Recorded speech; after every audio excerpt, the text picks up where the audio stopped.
Creo. Ahora sí. Bueno, buenas noches. Teórico del lunes, 9 de, 9 de agosto.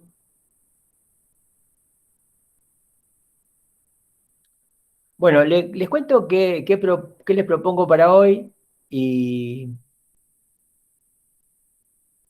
cómo seguiríamos adelante, ¿no? Como ya les dije, ahora ya, si bien esto también supone que podamos intercambiar de espacio, ¿no? Antes era todo así, ahora es un poco más restringido porque después de que yo subí de la unidad 3 la instancia de la letra en el inconsciente, las dos clases sobre instancia y una clase sobre la metáfora del sujeto, ahí ya faltaría que comentáramos algo sobre el texto de Milner, que es el que vamos a trabajar ahora. El paradigma está con ese nombre en el programa. Y con este texto, y si ustedes quieren repasando, según lo que ustedes también quieran comentar y preguntar, el resto de los textos de la unidad 3, ya pasaríamos a una rápida pincelada por la 4, que es un poco la que también van a dar en los prácticos, y ya me abocaría, ahí ya concentraría algo nuevo para nosotros, y bueno, por supuesto también para ustedes, que es la unidad 5, sobre el objeto. Yo ya les anticipé alguna cosa, es importante que introduzcamos el tema del objeto, porque así como introducimos el problema del sujeto, hay un objeto que es exactamente el correlativo de este sujeto. Entonces, con este panorama ustedes tienen sujeto y objeto en el psicoanálisis, y yo no les voy a decir con esto que tienen todo el psicoanálisis en la bolsa, pero tienen porcentaje importantísimo de lo que es el psicoanálisis en la bolsa, en el sentido de que después de esto, un poco Lacan hace ajustes y vuelve con cosas y demás, pero todo lo que Lacan introdujo se basa en esto, el sujeto y el objeto. Y ver también cómo se caracteriza ese objeto, así como hemos estado trabajando para caracterizar el sujeto, cómo caracterizamos ese objeto y cómo vemos esta relación entre ese sujeto y este objeto, que ni ese sujeto ni este objeto son los de la vida corriente, no son los que tenemos a mano, digamos, en una especulación personal ni psicológica siquiera, ¿no? Son conceptos estrictamente psicoanalíticos. Y vamos a ir tratando de explicar cuál es la importancia, como para que ustedes terminen esta materia con esta idea, ¿no? ¿Qué es el sujeto? ¿Qué es el inconsciente? ¿Cuál es la posición del psicoanálisis respecto de la ciencia? ¿Y cuál es el objeto del psicoanálisis? Y bueno, y a partir de ahí, digamos, se pueden agregar muchas cosas, pero teniendo eso más o menos bien visto y con una buena base de eso, tienen mucho terreno ganado para todo lo que siga. Lo van a notar, yo que como anticipándoles algo que les va a pasar, pero bueno, hasta que no les pase no se van a dar cuenta. Es así. Entonces, como les decía, de la unidad 3, que se llama Estructuralismo y Psicoanálisis, faltaría el tema del comentario del texto de Milner. Yo voy a hacer un comentario también bastante sintético.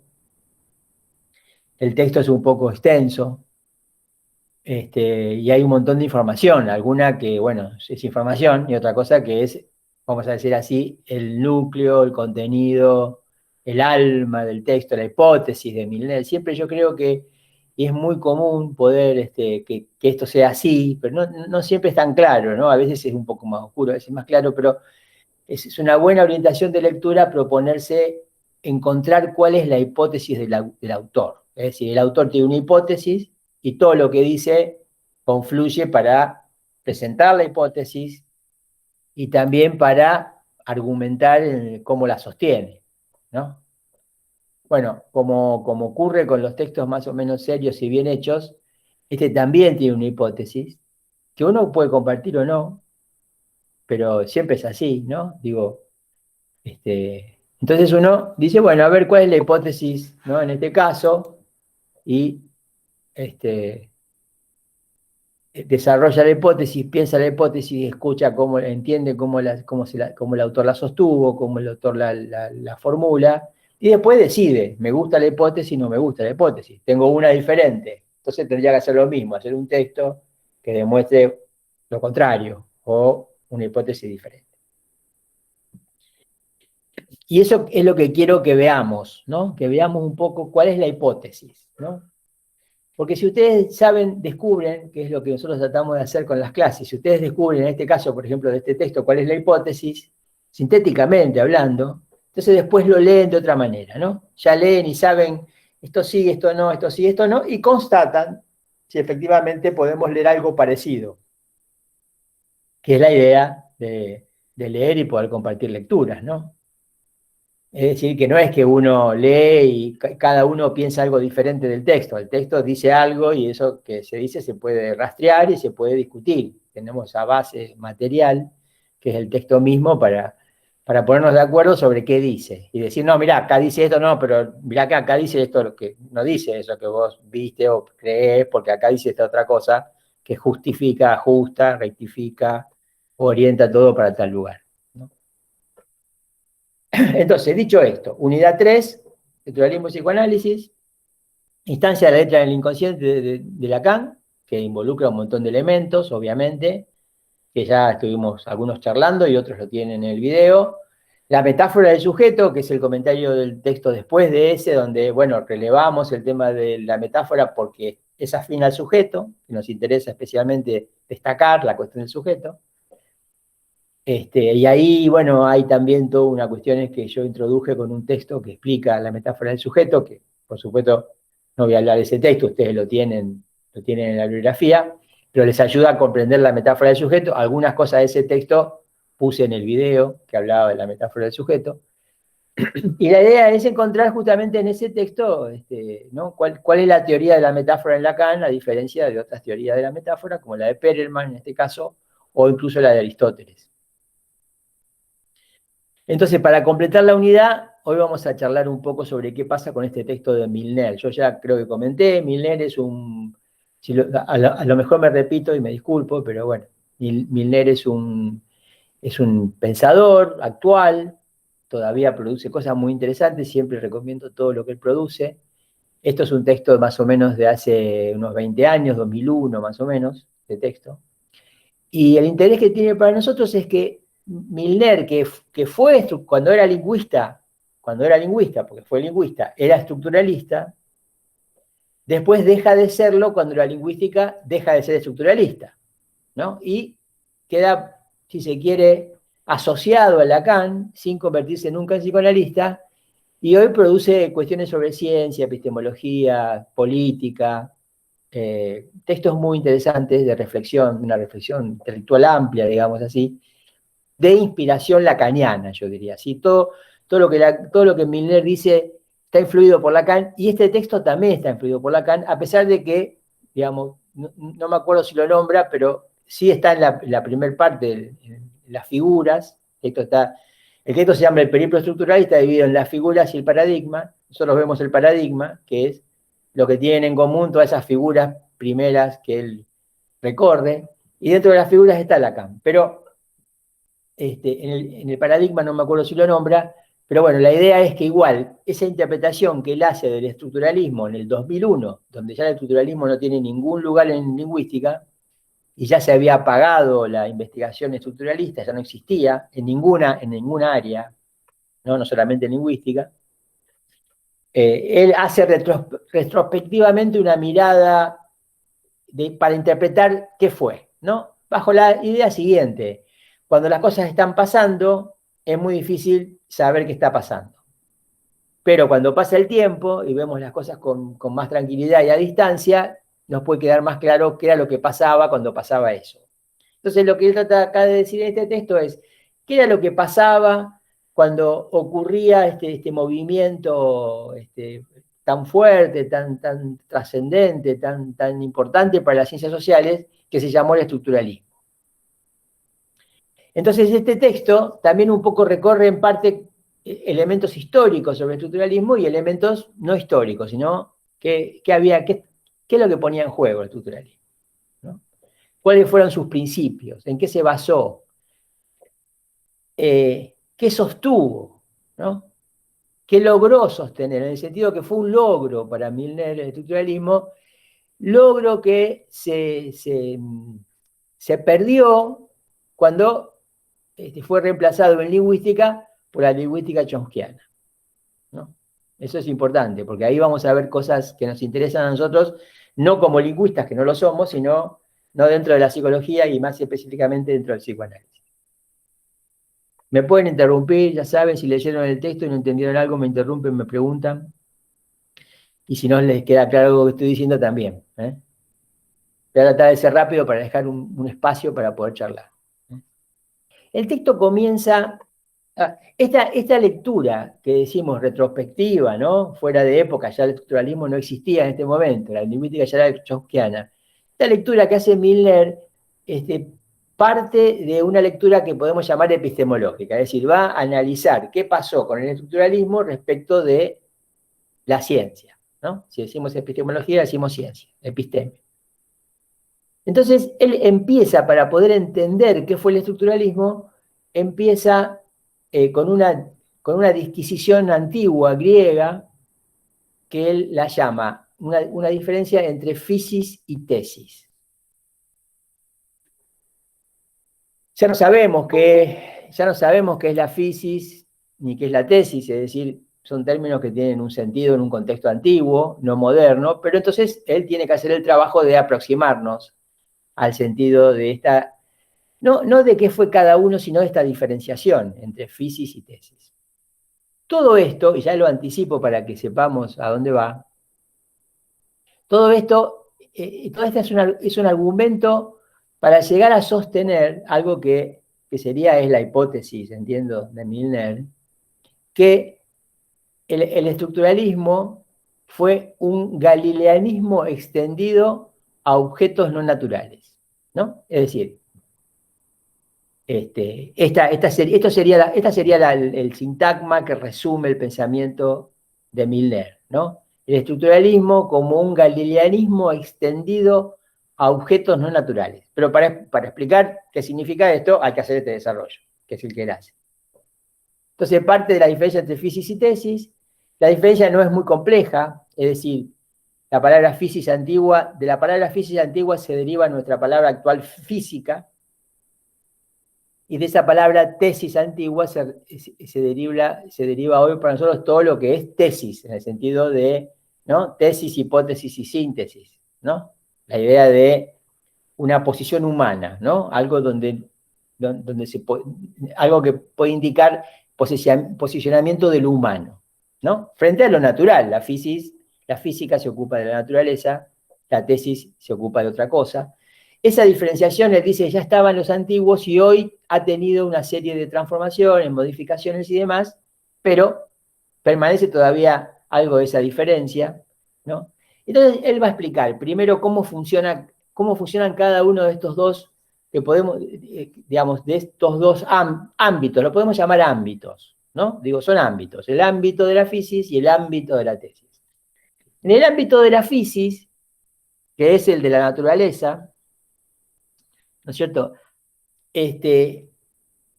Hay leyes, ¿no? Las leyes son, al ser leyes naturales, ¿no es cierto? En esas leyes no cabe para nada la decisión de los hombres, ¿no? Los hombres pueden en todo caso descubrir esas leyes, ¿no? Trabajar respecto a esas leyes, pero no tienen ninguna injerencia en esas leyes. Es decir, ¿no es cierto?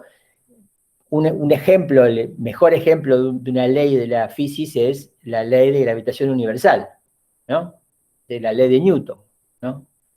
Es más, es una ley de la física, obviamente moderna, ¿no? Y que es la explicación de que por qué, por ejemplo, todos los objetos en la Tierra caen al suelo y por qué al mismo tiempo, por la misma razón, por la misma ley, cómo se sostiene todo el movimiento planetario del sistema solar y de otros sistemas más allá del sistema solar. Es decir, que se trata de las leyes, ¿no?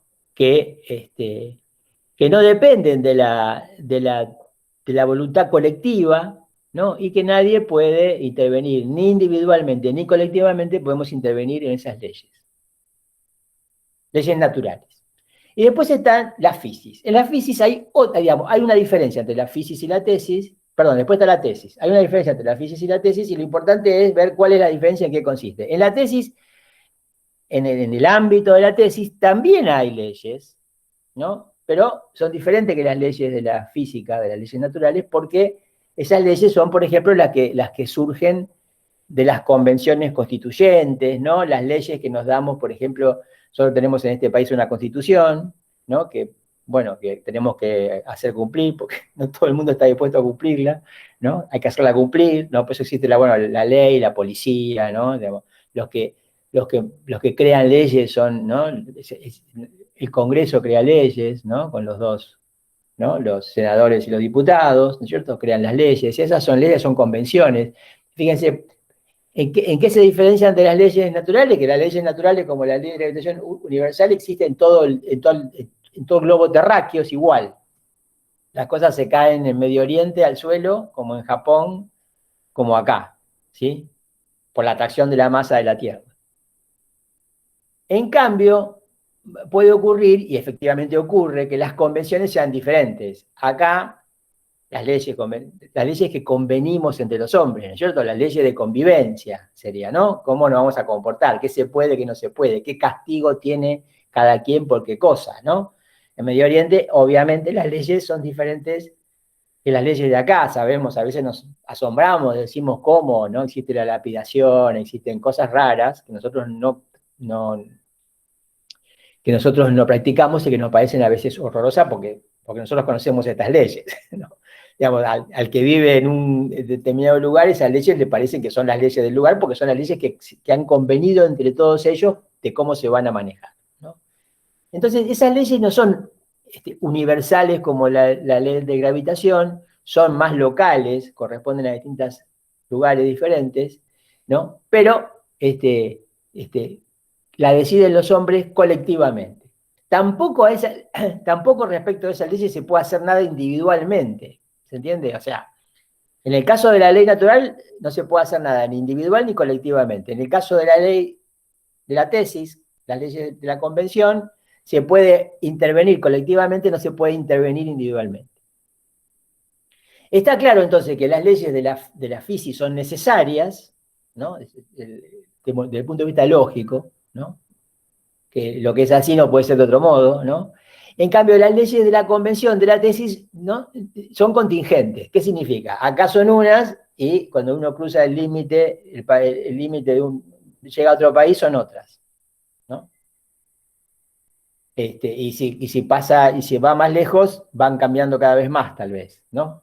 Porque distintas constituciones, distintas leyes, ¿no? Nosotros mismos tenemos... Ahora fíjense, con lo de la pandemia se generaron leyes, ¿no? Que fueron diferentes, y a veces en un país dicen, bueno, pero acá no se puede hacer tal cosa, el DNU famoso este o el otro, y después resulta ser que sí, que allá también restringen la circulación, le piden a uno el certificado de vacunación, todo eso tiene que ver con eso, ¿no? Con las convenciones, pero no decidimos nada individualmente, sí colectivamente. En un caso se trata de que hay algo necesario, las leyes de la física, y en el caso de las leyes de la tesis, son contingentes. Este es el marco como analiza Milner el tema de física y tesis y cómo va a analizar el impacto de eso en las ciencias, ¿no? Hoy la física es la ciencia moderna, ustedes ya lo aprendieron, es la física matematizada, es la física galileana, quiere decir que el galileanismo, que podemos llamar estricto, ocurre en el ámbito de la física, ¿no? Si bien el término física es antiguo, hoy hablamos de física, ¿no?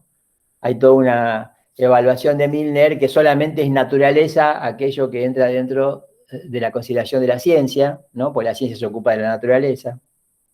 Y lo que hace la ciencia es matematizar, y eso ocurre desde el siglo XVII, ¿no? Y esa ciencia se la considera galileana. Entonces surge el tema de que esa ciencia galileana existe porque hay algo necesario. Lo que la ciencia capta son esas leyes necesarias como la ley de gravitación universal. El problema es que daría toda la impresión de que las leyes que no son necesarias, que son producto de la convención, que están del lado de la tesis, que esas leyes ¿no es cierto?, no son necesarias, porque al mismo tiempo son contingentes, es decir, varían, no solamente varían de un lugar a otro, como en el caso que decíamos recién, sino que también varían de un tiempo a otro. Puede ser que las leyes en el mismo lugar, en la misma localización geográfica, hoy sean unas y dentro, o hace 100 años fueran diferentes y dentro de 100 años sean distintas, porque la convención esa se mueve. No hay, o sea, no hay nada absolutamente necesario, ¿no? Digo, es decisión colectiva. Entonces se entiende que varía, ¿no? Al variar, ya sea por tiempo o por localización, por tiempo o por lugar, a eso llamamos contingencia, que las cosas no son necesariamente como se definieron. Cuando algo es necesario es así, no puede ser de otra manera. Cuando algo es contingente es así, pero podría ser de otra manera. Son definiciones lógicas de lo necesario y lo contingente. Entonces, lo que evalúa Milner es que efectivamente esta partición antigua ha llegado a nuestros días de distintas maneras, ¿no es cierto? Y hoy, por ejemplo, tenemos, ¿no?, de las cosas más conocidas, tenemos tenemos ciencias sociales y ciencias duras y ciencias blandas, ¿no? Las ciencias duras, ¿no? Las ciencias exactas y conjeturales, lo que ustedes ya conocen, ¿no? No lo dice así el texto, pero sería eso, ¿no? Ciencia, tenemos la física, y tenemos la física, que es la ciencia exacta, y tenemos después otras ciencias sociales, se llaman, ¿no es cierto?, en donde la cosa funciona de otra manera. Siempre esas ciencias sociales tuvieron la aspiración de convertirse en ciencias galileanas, ¿no? Pero siempre estuvo ahí en juego el hecho de que la ciencia galileana estricta surge con el objeto natural.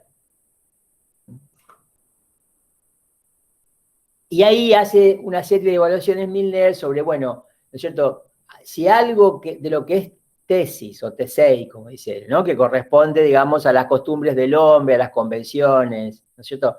Ahí entran a jugar muchos temas, ¿no es cierto? El lenguaje, el parentesco, el matrimonio, los relatos, la cocina, la costumbre, los mitos, todo eso forma parte de la tesis, ¿no? La historia, la economía, a fin de cuentas, ¿no? No hay leyes económicas científicas.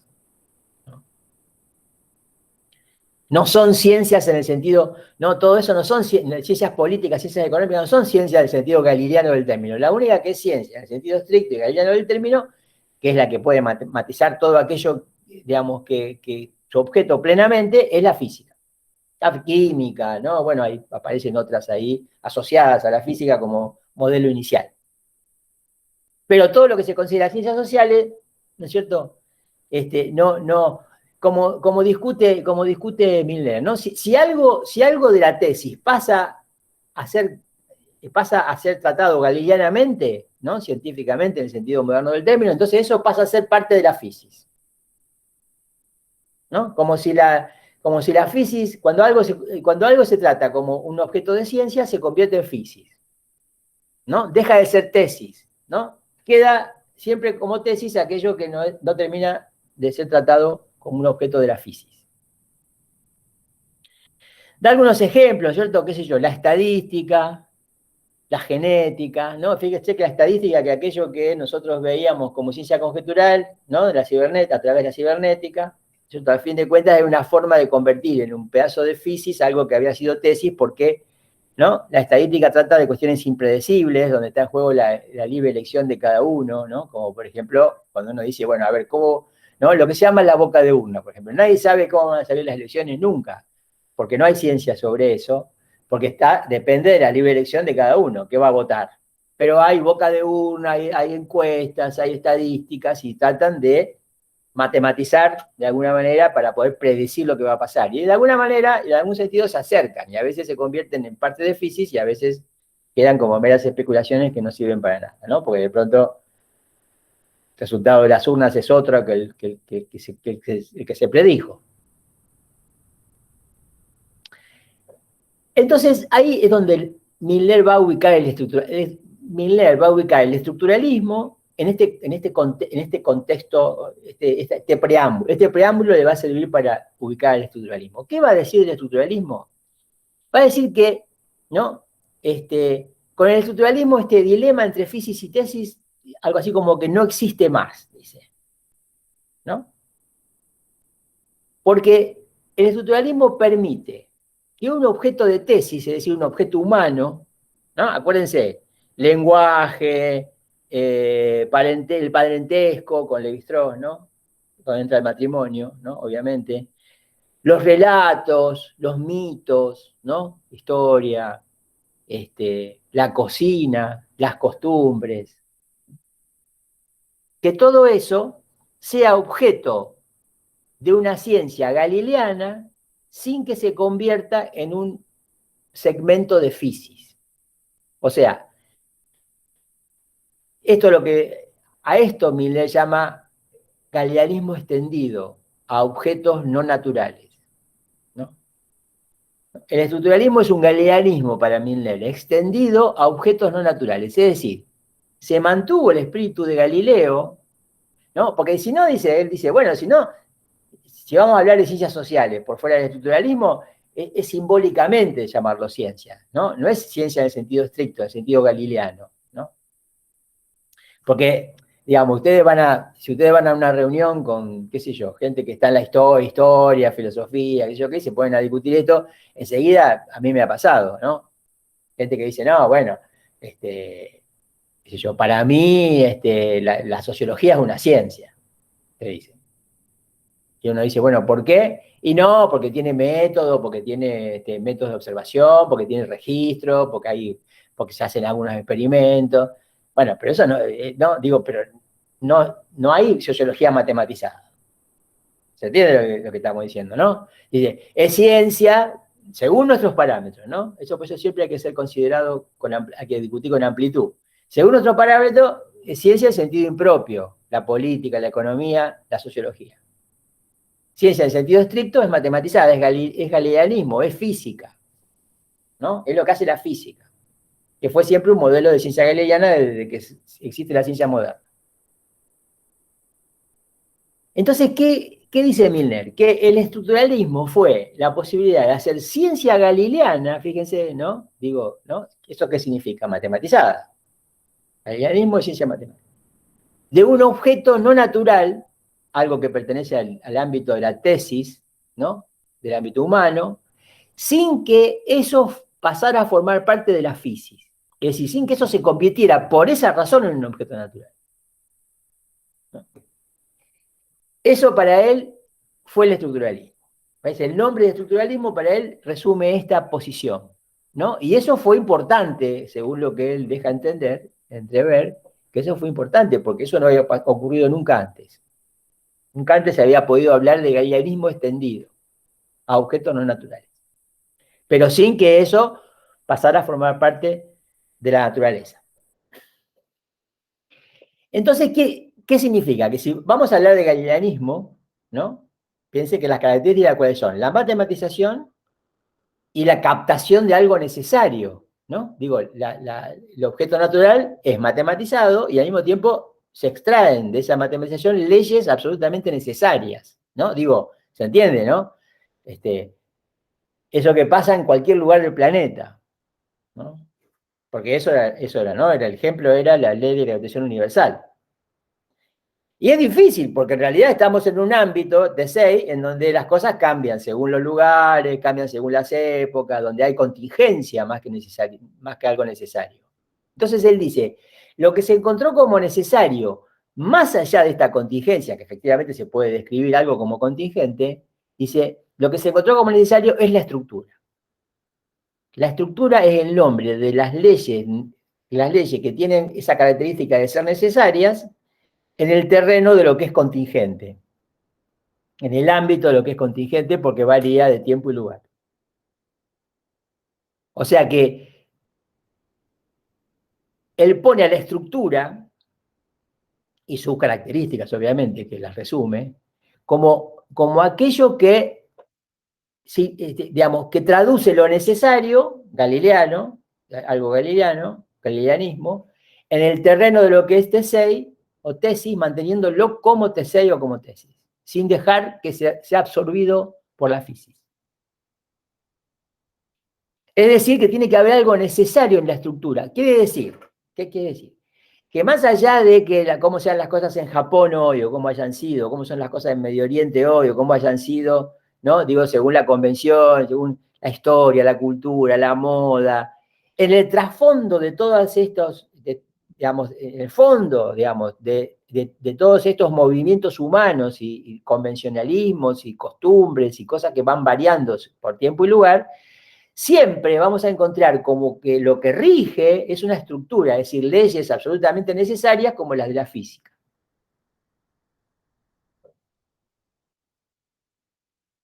Entonces, la pregunta que él se debe haber hecho, por lo que él responde por esto, y la que le podemos hacer nosotros, es, bueno, ¿y la matematización? ¿No? ¿En dónde está? Entonces, él dice que, en verdad, hay una confusión con el tema de la matematización. No sé si lo dice así en este texto, pero lo dice sino en otros lugares, y yo se los cuento para que ustedes también lo entiendan aplicable a este texto, ¿no? Él dice, lo que dijo Galileo era que el libro de la naturaleza está escrito en caracteres geométricos, ¿no? Esa es la famosa frase de la ciencia, ¿no? Que para dialogar con la naturaleza había que dialogar a través de la matemática, caracteres geométricos, ¿no? Y él dice que en esa idea de caracteres geométricos, ¿no es cierto?, no se habla necesariamente, digamos, ¿no?, que es lo que introduce la matematización. Dice, no se habla estrictamente, digamos, de números, ¿no? Digo, porque ustedes saben que la ciencia, cuando uno dice la ciencia matematizada, uno enseguida ¿en qué piensa? En que la ciencia calcula, y cuando calcula, calcula con números. Hay fórmulas, pero las fórmulas se traducen números, traducen, ¿no? Las variables traducen números. Pero está el álgebra, profe, ¿no? ¿Cómo? Digo, está el álgebra también, no tiene que ser Está necesariamente. el álgebra, pero el álgebra funciona en función de sustituir letras por números, Bien, o números por letras. Yo digo, yo tengo una función y digo, yo digo, f de x, cuando x es x al cuadrado, ¿no? Está bien, yo tengo ahí la ley de la función, pero después cuando digo esto y calculo que tengo que decir, x vale 2, y 2 al cuadrado, 2 por 2 es 4, ¿no? ¿Se entiende? O x vale 10, 10 al cuadrado, es 10 por 10 es 100, ¿no? ¿Se entiende? Que esas letras del álgebra son reemplazadas por números. Entonces lo que dice Miller es que el número es un caso de la letra, ¿no? Que nosotros estamos acostumbrados, porque estamos muy influidos por la ideología también de la ciencia, y nos parece que, ¿no?, esa matematización tiene que ver con los números, ¿no? Tiene que ver con medir y con los números. En cambio, ¿no es cierto? Si, digamos, si el número es un caso de la letra, de la literalización, es un carácter geométrico, ¿no? El libro de la naturaleza está escrito en caracteres geométricos, ahí retoma el concepto de carácter geométrico, ¿no? De que es un carácter, que es una letra, dice. Entonces dice, el galileanismo en realidad consiste no tanto en los números y en la medición, sino, o si consiste en los números, consiste en los números como letra o en la letra, ¿no? Digo, que diga esto es importante porque piense que es alguien que trabaja armónicamente con Lacan, Milner, y Lacan escribió la instancia de la letra en el inconsciente, la razón a partir de Freud, ¿no? Y en cibernética y psicoanálisis, ¿no es cierto?, nos habla de el lugar vacío, de la combinatoria, ¿no?, de letras y lugares que se combinan, ¿no es cierto?, de las tiradas al azar, etcétera. Quiero decir que ahí, en todo eso está el espíritu de esta literalización que Milner considera es el espíritu del galileanismo. Entonces dice, si no lo dice, se puede entender así, dice, hay una función de la letra en el estructuralismo, de la literalización, donde están excluidos los números. Acordemos que están excluidos los números y las mediciones, pero no están excluida la función de la letra. Entonces, hay galileanismo extendido a objetos no naturales porque está en juego la letra, que nosotros entendimos por Lacan, que funciona como un significante la letra, ¿no? Por eso el estructuralismo. Estructura y significante van juntos. Y de esa manera parece lo que es necesario, ¿no? Quiero decir, por ejemplo, vamos a algo más descriptivamente y más claro, ¿no? Nosotros hablamos español, en Francia hablan francés, en Estados Unidos hablan inglés, ¿no? Y así podemos seguir. Ahora bien, son lenguas. ¿Qué tienen en común? La estructura del lenguaje. Todas tienen estructura del lenguaje. O sea, cada lengua es diferente según la región del planeta y se habla diferente según los tiempos también, pero siempre hay una cuestión que para hacer una lengua, ¿no? Tiene que operar según una función significante que significa un elemento de una estructura donde hay leyes. Y esas leyes trascienden al francés, al inglés y al español, aunque se materialicen con un grupo fónico diferente, acá que en Francia, que en Estados Unidos o Inglaterra, ¿no? El grupo fónico sería los fonemas, son los que hacen las diferencias y la función significante materializada en, claro, el leído de Saussure y todos sus discípulos, me dicen acá en el chat. Exactamente. Bueno, ¿van siguiendo cuál es la idea del texto? La hipótesis del texto es que el estructuralismo fue un galileanismo extendido a objetos no naturales sin que ese objeto se dejara absorber por lo que era la física, ¿no? Se dejara absorber por la ciencia en el sentido, la ciencia moderna en el sentido estricto, por la física. Milner no habla de sujeto, ¿no? Pero se entiende que esto tiene como trasfondo para nosotros el hecho de que decimos la ciencia forcluye al sujeto, que el psicoanálisis no puede ser ciencia porque se ocupa de ese sujeto, que la ciencia forcluye por razones estructurales, de constitución de la ciencia. Quiere decir que todo lo que se desmarque de la ciencia, de la física en este caso, ¿no? De la ciencia matematizada, galileanismo en sentido estricto, todo lo que se desmarque de ahí tiene una posibilidad de que haya un lugar para el sujeto. Al proponer el estructuralismo como un galileanismo extendido a objetos no naturales, que no se deja subsumir en la física, Milner está dando a entender, digamos así, o está diciéndolo de otra manera, que el estructuralismo no necesariamente forcluye al sujeto. Sí lo forcluye cuando se acerca tanto a la ciencia digamos, que deja de haber sujeto, pero el estructuralismo es una ocasión para el sujeto. Bueno, ustedes saben que Lacan primero pudo redefinir el inconsciente partiendo de los conceptos de la lingüística estructuralista, que ponen en el centro de la escena el concepto de estructura, del estructuralismo, y al mismo tiempo, a pesar de que el estructuralismo dejó de existir más o menos a la altura, para no darle fecha, a la altura del seminario 12 de Lacan, más o menos, el estructuralismo dejó de existir, un poquito antes tal vez incluso, Lacan siguió hablando de estructura, ¿no?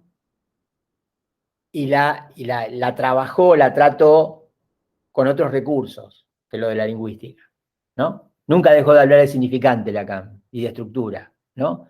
Y siempre en pos de situar al sujeto, ¿no? Quiero decir que nos interesa a nosotros acá es la estructura del sujeto, pero podemos hablar de estructura del sujeto porque el estructuralismo nunca se dejó subsumir por la física, ¿no? Por el galileanismo estricto.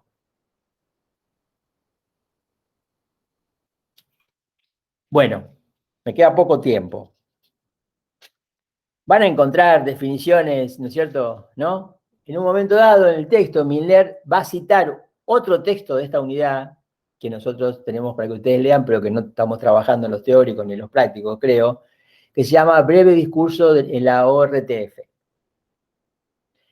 En ese breve discurso de la ORTF, la ORTF es la radio y televisión francesa. Lacan, cuando publica los escritos en el 66, hace un pequeño discurso en la radio, y en ese discurso, que es el que ustedes tienen transcripto en ese texto, que es muy corto, en ese discurso él de alguna manera muestra su plan de trabajo, ¿no? Él explica su plan de trabajo, explica qué entiende de Freud, explica hacia dónde se puede ir en el psicoanálisis y a dónde conviene dirigirse, ¿no? Y hay toda una serie de argumentaciones muy interesantes sobre, no de hacer del psicoanálisis una ciencia, pero sí de tratar de trabajar con la lógica de la ciencia sin excluir al sujeto, ¿no?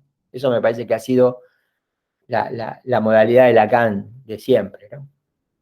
Tratar de trabajar a la modalidad de la ciencia, pero que no sea sin sujeto. Una ciencia con sujeto, que es casi un contrasentido, pues la ciencia es sin sujeto por definición. Entonces sería otra nueva ciencia, bueno, una nueva forma de entender la ciencia, todo. Que entender la ciencia, que de entender la realidad, de entender la formalización, la simbolización, una nueva forma de entender todo esto. En ese texto, que es citado por Milner en el paradigma, que es lo que estamos comentando, ¿no es cierto? Lacan dice, ¿no? Porque, de nuevo, este texto es de 2001, lo otro es del 66, 1966, el discurso de la ORTF, de Lacan. Y este texto de Milner es de 2001, pasó mucho tiempo, pero Milner lo cita, ¿no? Porque ya ahí Lacan o ya había ocurrido o ya sabía que el estructuralismo desaparecía, ¿no? Entonces ahí en ese texto Lacan dice, el estructuralismo durará lo que duran las rosas, los simbolismos y los parnasos, dice, una temporada literaria. Es decir, que Lacan no hacía ninguna apuesta a que durara el estructuralismo, ¿no? Dice, la estructura por su parte, ¿no? Esa misma cita dice Lacan, la estructura por su parte no está próxima a pasar porque se inscribe en lo real, ¿no? Entonces, ¿no? Ahí Lacan separa estructura de estructuralismo, ¿no?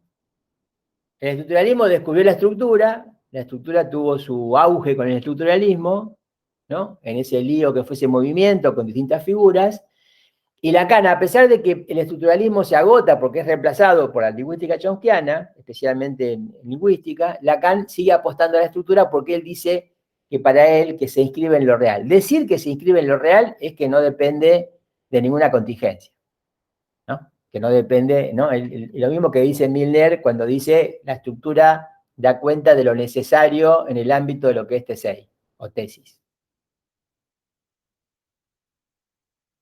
Eso es lo que significa que se inscribe en lo real.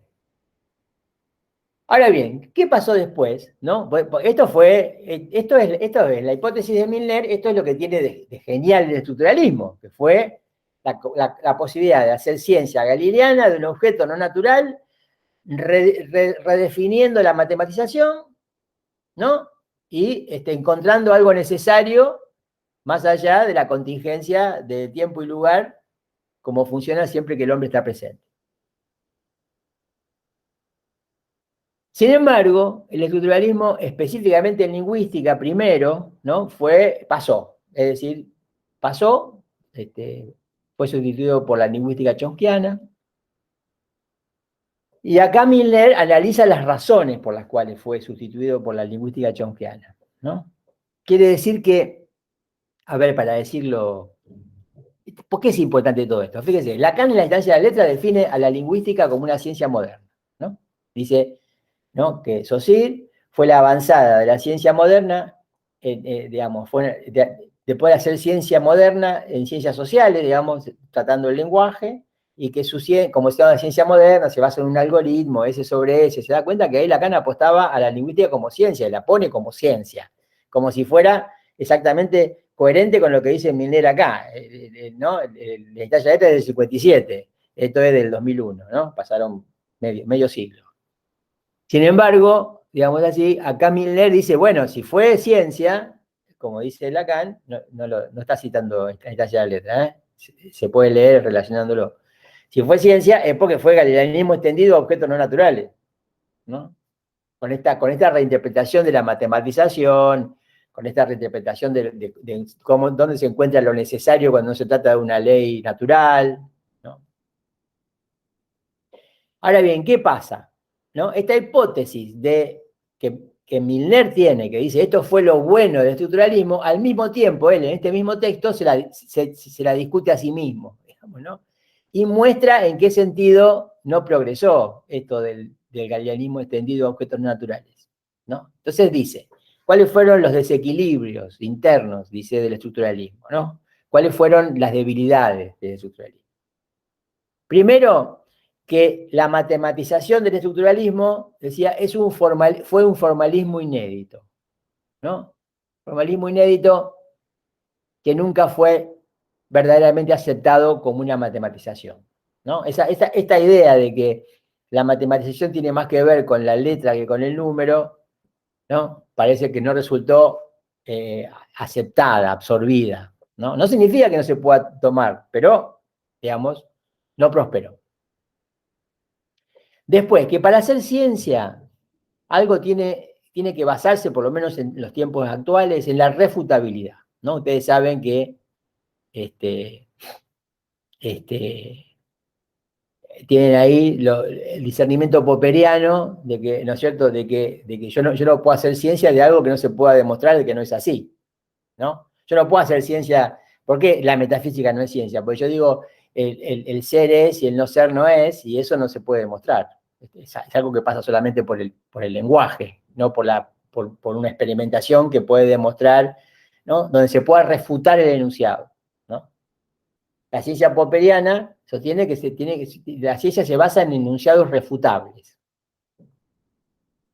Si no lo puedo refutar, no son enunciados de ciencia. Y existen como enunciados de ciencia mientras no se refuten. Cuando se refutan, son reemplazados por otros. Si no son refutables, no son ciencia, ¿no? Se entiende que sea así, si no se puede decir cualquier cosa, ¿no? Cosa que a veces se practica así en ciencias sociales, pero está mal, ¿no? No es así. Entonces,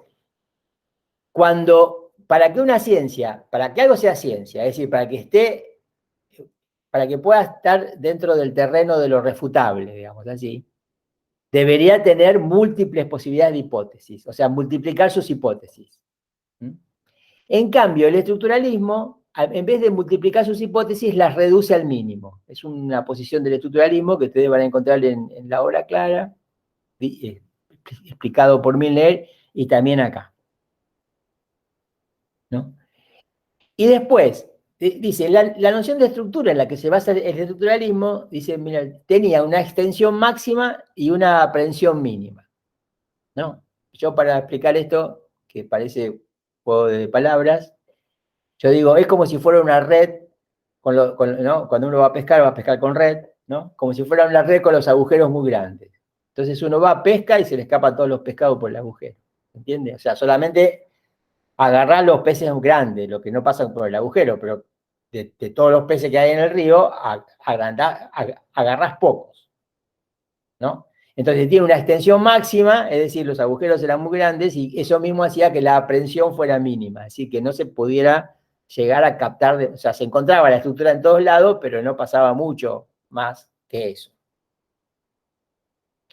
Entonces Chomsky, ¿no es cierto?, con la lingüística generativa transformacional, ¿sí?, reemplaza en lingüística, siempre con aspiración científica, siempre la tuvo la lingüística, reemplaza a la lingüística como ciencia, ¿no? Reconoce el antecedente en el estructuralismo, pero lo supera, ¿no? Digo, ¿lo supera qué significa? Hace otra cosa. Entonces, para Chomsky, no existe la matematización fuera de lo que los matemáticos tienen por matematización, ¿no? Que es el formalismo lógico-matemático.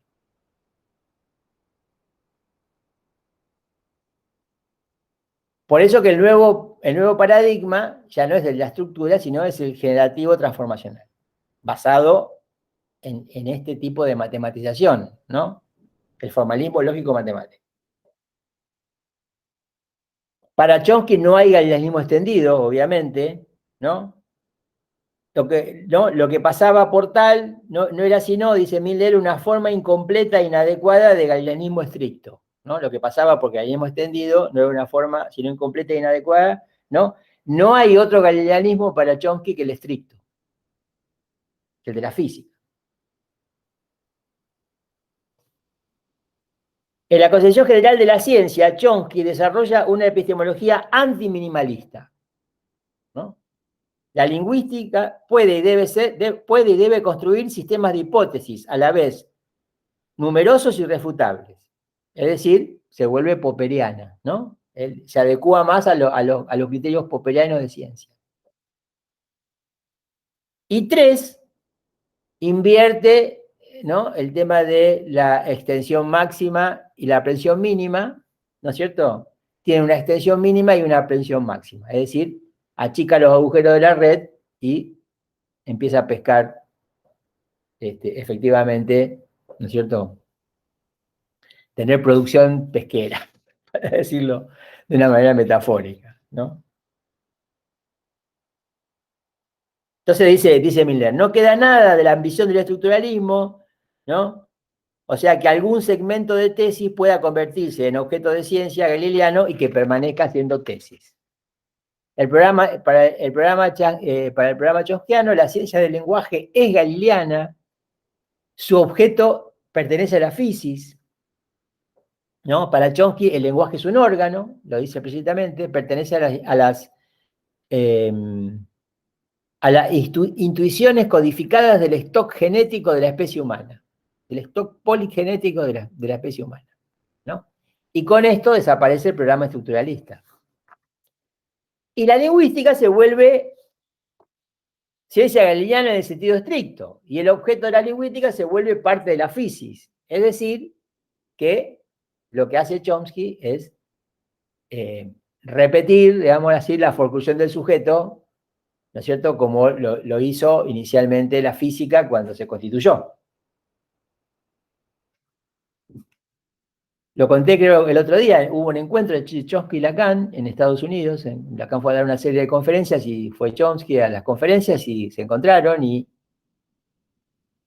Lacan le dice, bueno, acá está Chomsky, qué sé yo, ¿no? Reconocido y merecido reconocimiento, es una figura internacional, sigue siéndolo, importantísima. Y entonces le dice, yo tengo una pregunta, le dice a Chomsky, ¿no? Dice, yo me pregunto, realmente me desvela, ¿no? Dice, ¿por qué en francés de, que se escribe de apóstrofe eux, de apóstrofe eux, de, que se traduce como de ellos, dice, es igual que de, que se escribe de, u, x, ¿no? Sin el apóstrofe, ¿no? Sin ese corte en la... O sea, se diferencian en la escritura, de y de, pero en el sonido no se diferencia. ¿Por qué de ellos? Y dos, que es como se traduce sin el apóstrofe, sin la separación de la D, ¿no? ¿Por qué dos? La palabra dos y la palabra de ellos, ¿no? En francés son diferentes cuando se escribe, pero son iguales cuando se pronuncia, ¿no? Que es algo así como, Lacan estaba preocupado porque las cosas resonaban, ¿no? Digo, siempre Lacan volvía loco a la gente con la que se rodeaba, porque cuando se enteraba del apellido de alguien, enseguida encontraba la resonancia con un sentido de una palabra común, ¿no? Digo, ustedes saben, los apellidos no tienen ningún significado y son absolutamente, sí, después la puedo escribir. Sí, ahí está. Ahí escribieron, José Manuel escribió de ellos, ¿no? Y ahora eso mismo, pero todo junto sin el apóstrofe, es la palabra dos. Exactamente. Bien. De eso estaba hablando, me entendieron perfectamente sin pizarrón, ¿vieron? O sea que a veces sobra. Bueno, decía, me perdí. Estaba hablando de...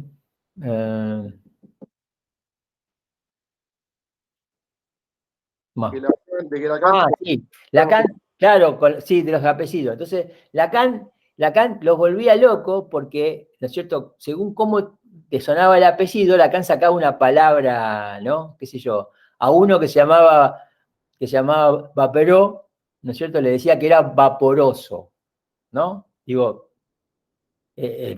todo siempre con su lengua, ¿no? Siempre en el francés, pero quiero decir, pero eso, como que ese apellido que te tocó, ¿no? Hacía algo que tenía que ver con algo que te pasaba, que te pasaba y que te afectaba, que te determinaba, y sobre lo que vos podías sumarte a eso, descontarte de eso, ¿no? Todo dependía de la posición que ibas a tomar, pero quiero decir que había una determinación en el significante, como el significante te singularizaba, porque a fin de cuentas, ¿qué es lo que nos diferencia en términos significantes a cada uno de nosotros? Es el nombre propio, ¿no? el nombre, la combinación del apellido y el nombre, ¿no? Fue algo que era algo que nos singulariza, que nos diferencia de otro, ¿no? Uno dice, bueno, ¿cómo te llamás? ¿No es cierto? No le dice qué número de documento tenés, porque ya sería un extremo, dice, ¿cómo te llamás?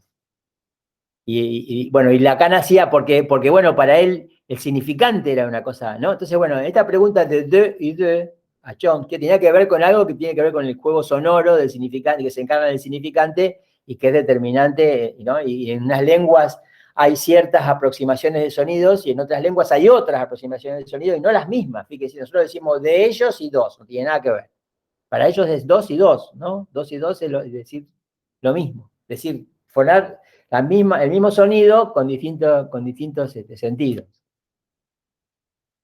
Y Chomsky le dice, no sé, ese no es mi problema, estos problemas a mí no me preocupan. ¿No? ¿Se entiende la diferencia? O sea, para Lacan esos problemas eran estrictamente problemas que concernían al sujeto, ¿no? Cosa que Chomsky dice, a mí estas cosas me tienen sin cuidado, no entran dentro de mis preocupaciones, ¿no? Él tiene otras preocupaciones de cómo las lenguas, ¿no? Se generan lógica matemáticamente por transformación, por esa transformación, ¿no es cierto? Como decíamos, por la gramática transformacional, ¿no? Así se llama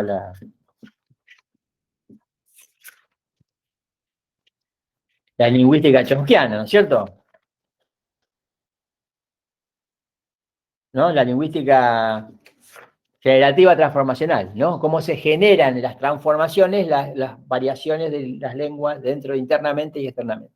Bueno, todo eso, ¿no es cierto? No es una preocupación para el psicoanálisis, ¿no? Más que nada que cuando se quiere hacer de eso ciencia en sentido estricto, porque para nosotros eso significa sin sujeto y nosotros sin sujeto no podemos hacer nada.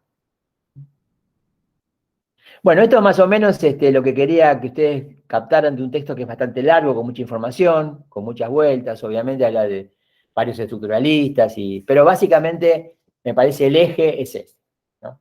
La hipótesis de lo que fue el estructuralismo desde el punto de vista epistemológico, ¿no? Y la importancia de ese posicionamiento del estructuralismo, ¿no? Y después, ¿no? Lo que se pierde cuando, por las debilidades, ¿no? Millet no dice que haya sido injusto, que se haya perdido. Me parece que la idea cuál es que la investigación continúa por el lado del psicoanálisis, ¿no? Que la investigación de esa investigación que se abrió en su momento continúa con Lacan, que continúa con la estructura de Lacan. El estructuralismo no podía continuar con la estructura, Lacan sí. Lacan continúa con la estructura y es lo que nosotros estamos tratando de transmitirles a ustedes, ¿no es cierto? En qué consiste esa estructura. Y bueno, no llegamos mucho más allá de cómo trabaja la estructura después del estructuralismo. Nosotros trabajamos con ustedes cómo Lacan introduce la estructura a partir del estructuralismo y hasta dónde puede llegar con eso, pero después Lacan sigue trabajando la estructura con cuestiones de lógica, de matemática, justamente en los puntos en donde la lógica y la matemática se demuestran sistemas incompletos, inconsistentes, ¿no? Digo, donde hay momentos en donde aparecen tropiezos bueno, incompletudes, fundamentalmente, que darían dando cuenta de que lo simbólico es por definición incompleto. Y eso que en general la ciencia justamente sutura. Cuando decimos sutura significa que lo que hace es intentar olvidar esos agujeros que no obstante existen en su sistema, ¿no? Porque bueno, que la ciencia no se ocupe del sujeto no significa que no haya sujeto de la ciencia.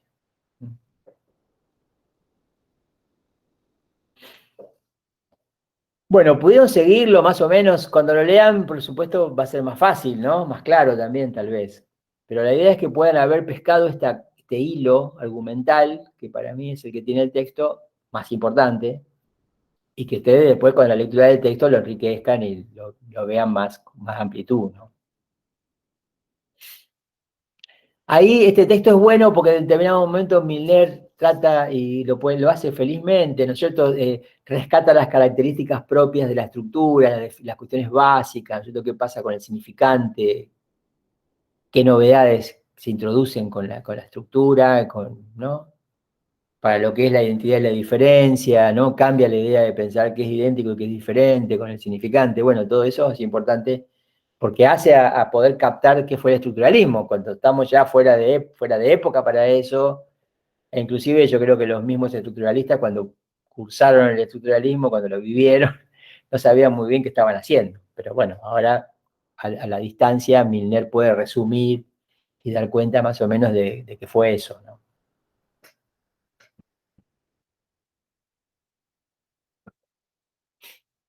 Tenemos unos minutos para unas preguntas o si quieren preguntar o comentar algo.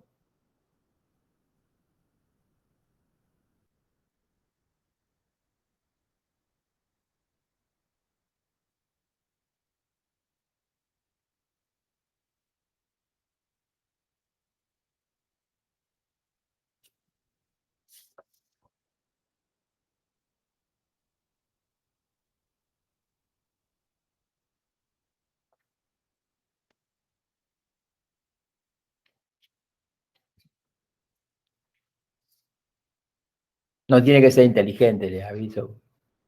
Ya sabemos que somos todos inteligentes y que porque somos todos inteligentes a veces podemos decir alguna pavada. Y es bueno que se nos escape alguna de vez en cuando, ¿no? Para confirmar que somos inteligentes.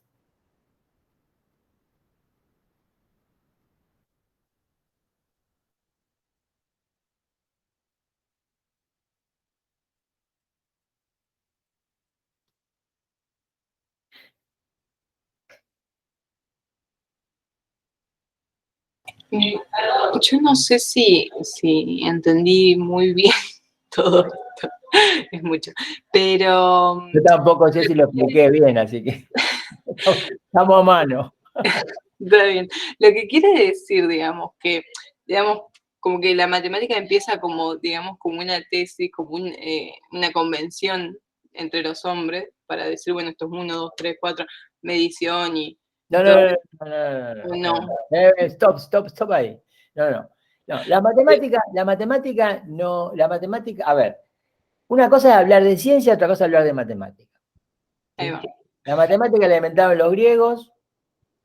Hay un montón de preguntas sobre los mismos matemáticos, se hacen un montón de preguntas sobre los matemáticos, la matemática, los números los creó Dios.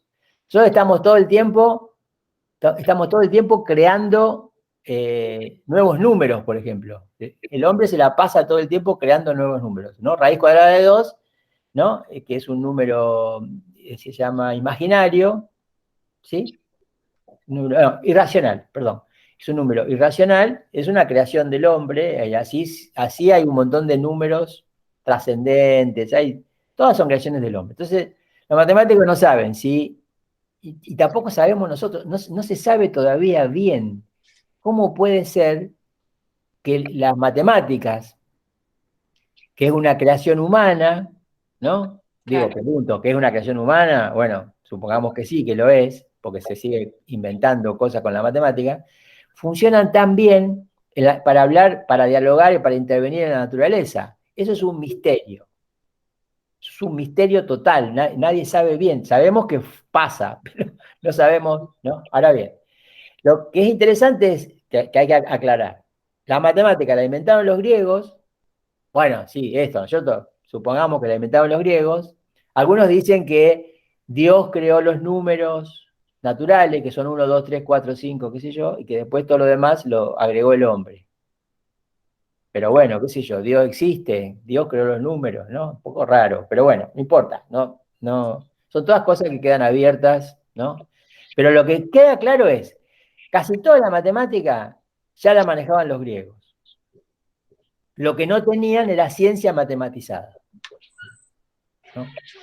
Cuando decimos que el helenismo estricto, ¿qué significa? Significa que se trata el objeto con las matemáticas. Con la matemática que se considera un lenguaje que no habla. La matemática es un lenguaje escrito, no habla, ¿no? Digo, después, como los hombres hablamos, cuando enseñamos matemática, la enseñamos hablando, pero la matemática, ¿no? Digo, es muy fácil que dos matemáticos, qué sé yo, uno argentino y otro japonés, sin que el japonés sepa español o el argentino sepa japonés, que sepan un poquito de inglés nada más como para poder saludarse, qué sé yo, y decirse alguna cosa para aclararse. Después todo pasa por la escritura.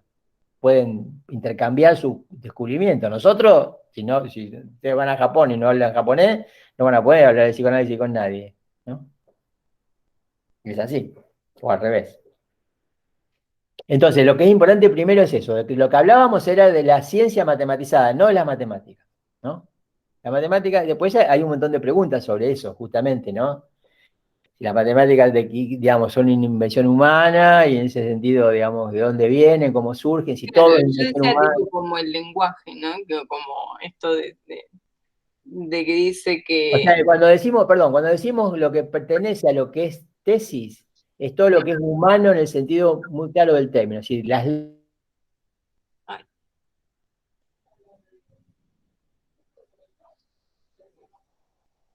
es corto.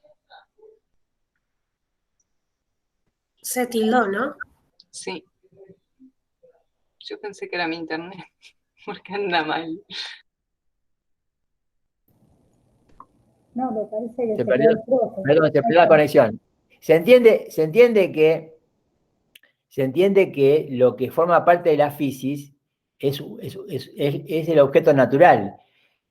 La matemática no es un objeto natural, Claro, ¿no? a Es eso, un lenguaje creado por el hombre, formaría parte de la tesis. Pero bueno, ya estamos ahí. Forma parte de la tesis y bueno, se vendría a desprender para, digamos, se usa ese lenguaje para tratar el objeto natural. claro, a eso. Pero cuando hablamos de estructura, hablamos de que hay estructura en las lenguas, ¿sí?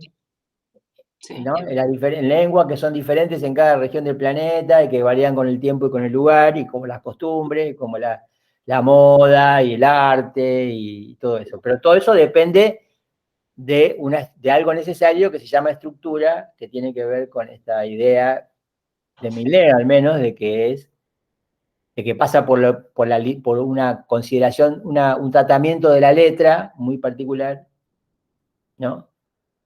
Del cual el número es un caso, pero no es exactamente lo que resume todo lo que es literalización, ¿no?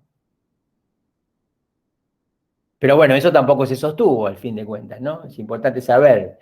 Y es importante saber de que la lingüística chomskiana es insumo para muchas teorías psicológicas sin sujeto, ¿no? ¿Se entiende? Acá no estamos diciendo lo que son malos, lo que son buenos. Yo respeto absolutamente la psicología, la respeto. Son creaciones humanas como muchas otras, ¿sí?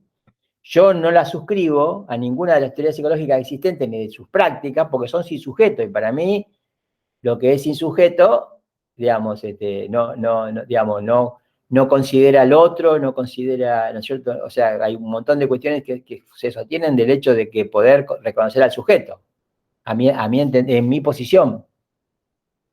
Donde yo digo, la lingüística chomskiana no le interesa a Lacan, no ayuda a nada del psicoanálisis porque es insujeto. Y se demostró bien en lo que estábamos argumentando y en el diálogo de Lacan con Chomsky. Pero que justamente esa lingüística es insumo para las teorías cognitivas, la que tratan de reducir el hombre a una computadora, a una máquina, el cerebro ¿no? a una serie de conexiones neuronales que funcionan según como, ¿no? Como si fuéramos una máquina, todo eso, ¿no? Todo eso es un tema. Gracias.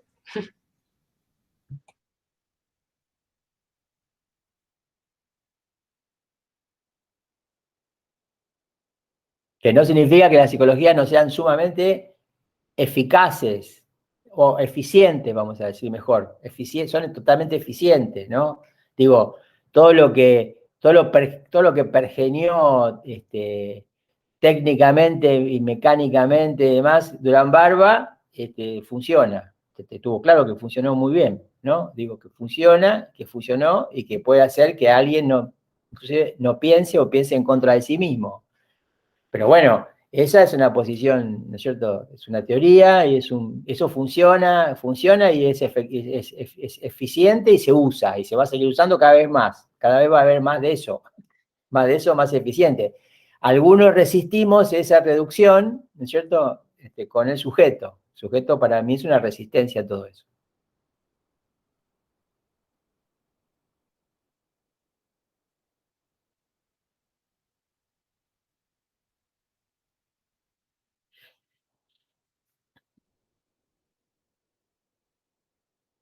Bueno, si no hay preguntas, comentarios hoy, ya es tarde, deben estar cansados, como yo también. Así que nos reencontramos no sé, el próximo lunes ya es feriado fin de semana largo. Sí, ¿no? 16. Sí, sí. Así que nos encontramos el otro lunes. Y ya vamos a empezar con vamos a empezar con el tema del objeto, que nos va a llevar un tiempito eso. Unidad 5. ¿Con qué textos, profesor, vamos a trabajar? Mira, yo les recomiendo la unidad 5, porque bueno, tal vez algo digamos de la 4, pero porque estamos terminando la 3, o terminamos la 3 ahora. Después vemos si podemos decir algo de la 4, pero me parece que la van a cubrir bien en el práctico en la 4. La unidad 5 está hecha así, digamos, hay una serie de clases de Lacan del seminario 6, que se llama El deseo y su interpretación. Hay unos capítulos de un texto de alguien muy interesante para leer, que se llama Guy Le Goffet, de un par de textos de él. Y después hay un artículo mío. En realidad, yo diría que lo que ordena todo ese material, ¿no es cierto?, es lo que yo resumí en ese artículo. O sea, que yo les recomiendo que lean en mi artículo del que voy a hablar. Se llama, ya no me acuerdo cómo se llama. Espera. Se llama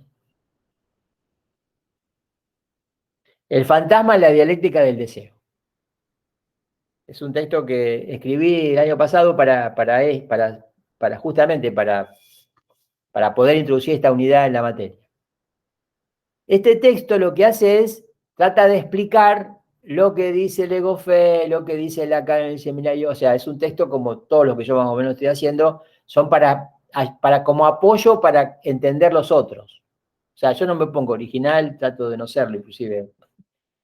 No sé si se puede serlo, pero digo, prefiero tratar de explicarme y explicar cosas que encuentro en Lacan, que me sirven a mí, que me sirvieron a mí, que bueno, también le pueda servir a otro. Ahí yo resumo un poco cómo tomar todo ese material, que a veces hay cosas que sirven más o menos, o cosas que hay que dejar de lado, de las clases de Lacan, por ejemplo. Entonces tomo de nuevo una línea para tratar de... Y todo esto tiene que ver con lo que les decía antes solamente, ¿no? El tema del sujeto, que es correlativo de este objeto, y que esta relación entre este sujeto de que estamos trabajando, que estamos ya trabajando bastante, este sujeto y el objeto, hacen la estructura de lo que Lacan llama el fantasma. Y que es con lo que Lacan dice que se sostiene el deseo. Entonces, bueno, la idea es tratar un poco esto, ¿no? Poniendo el acento en el tema del objeto.